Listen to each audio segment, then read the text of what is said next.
राजकारणात दर मिनिटाला काहीतरी नवं घडतंय। बातमी कुणीही दे, पण खरी अपडेट मिळते फक्त राजकीय लाईव्हवर। सांगली जिल्ह्याच्या राजकारणात सध्या एक वेगळीच उकळी फुटलेली दिसते। जिल्हा परिषदेच्या अध्यक्ष आणि उपाध्यक्ष पदाच्या निवडीला अवघे 2 दिवस उरले असताना राजकीय घडामोडींना अक्षरशः वेग आला। सत्तेच्या या शर्यतीत प्रत्येक चाल अत्यंत सावधपणे टाकली जाते। प्रत्येक पाऊल राजकीय पटावर नवी समीकरणं उभी करताय।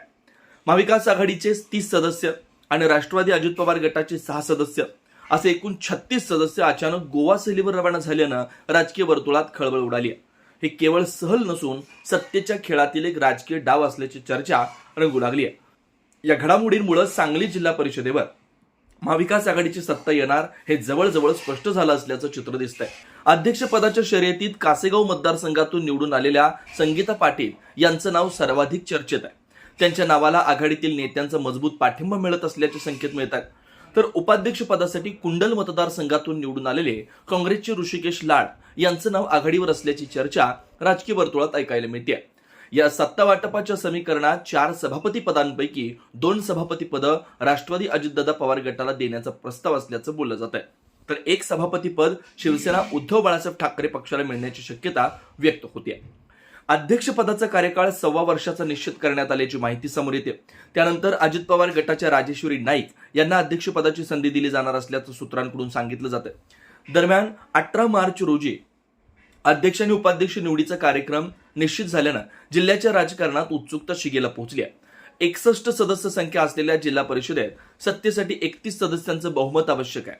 महाविकास आघाडीचे 30 सदस्य निवडून आलेत, तरी अजितदादा पवार गटाच्या 6 सदस्यांच्या पाठिंब्यामुळे सत्तेचा आकडा सहज गाठला जाऊ शकतो। दुसरीकडे भाजप आणि त्यांच्या मित्रपक्षांकडे एकूण 18 सदस्य आहेत। शिवसेना एकनाथ शिंदे गटाचे 7 सदस्य आणि अजितदादा पवार गटाचे 6 सदस्य अशी ताकद आहे। बहुमतापासून दूर असतानाही भाजप नेत्यांनी जिल्हा परिषदेत पुन्हा सत्ता आणण्याचा दावा केला होता। अध्यक्षपद भाजपचाच होणार असा आत्मविश्वास व्यक्त करण्यात आला होता। कमी पडणारं संख्याबळ मिळवण्यासाठी शिवसेना शिंदे गट आणि अजितदादा पवार गटाकडून पाठिंबा मिळवण्याचे प्रयत्न सुरू होते। याच पार्श्वभूमीवर ऑपरेशन लोटसच्या चर्चांनीही राजकीय वातावरण तापवलेलं होतं।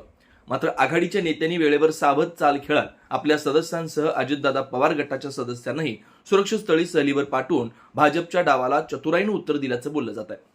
मिरज पंचायत समितीतील सत्तांतराचा मिरज पॅटर्न अजूनही ताजा असताना जिल्हा परिषदेतील त्याच पद्धतीनं राजकीय रणनीती राबवली जात असल्याचे संकेत मिळतात। त्यामुळे या निवडणुकीत कोणता अंतिम डाव रंगणार याकडे संपूर्ण जिल्ह्याचं लक्ष लागलंय। महाविकास आघाडीच्या सत्ता स्थापनेचा मार्ग आता जवळजवळ मोकळा झाल्याचं चित्र असलं तरी अंतिम निर्णय 18 मार्चलाच होणार आहे।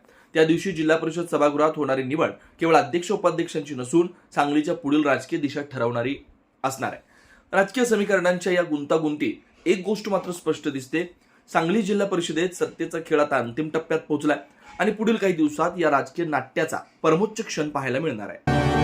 राजकीय घडामोडींचा सर्वात वेगवान अपडेट फक्त इथेच राजकीय लाईव्हवर। आमच्या YouTube चॅनलला लाईक, शेअर, सबस्क्राईब करा आणि रहा राजकारणाच्या रणभूमीवरील थेट नजरेत।